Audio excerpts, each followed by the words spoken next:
I would also try to understand what your rental market is like.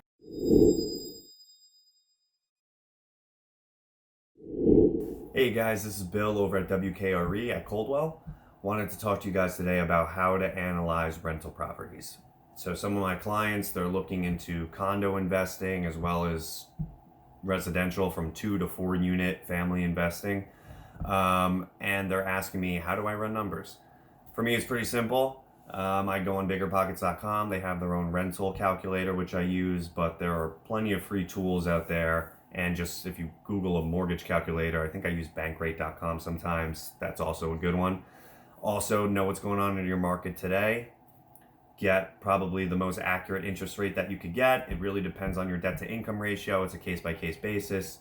But I mean, I think like a 3.4 to 3.8 right now is probably a good bet or a place to start.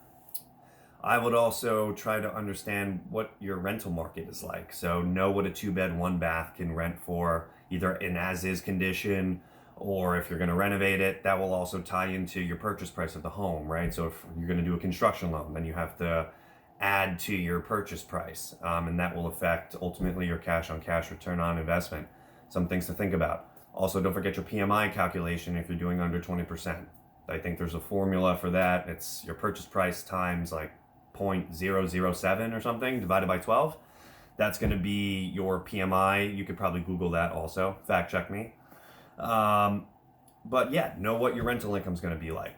Price per square footage is a good indicator. Looking on Trulia.com, those apartments that are within a 0.3-mile radius of the subject property that you're looking at, that's a good indicator to tell what you're going to get for your rental every month. One of the key things that you really need to remember is not just your fixed expenses, your principal, interest, taxes, and insurance, but your variable expenses. Are you going to be managing the property yourself for the next 30 years? Or do you want to have a property management company to do it for you, right? So I would set aside 7 to 10% of your, gross income towards property management. Also another 10% for capital expenditures. For example, what if your roof goes or your boiler goes? That's like an additional $8,000 for you for a new roof, maybe 10, depends on the linear square footage, right? So I would factor that in also. 10% for maintenance cost. If you fully gutted the place, you might not have too much maintenance costs, maybe like sheetrocking here and there, little plumbing issue, not a big deal. But it's good to just set that aside and just understand what your COC ROI would actually be, right? So not only your fixed expenses, but your variable expenses. Very important. If you have any questions, let me know.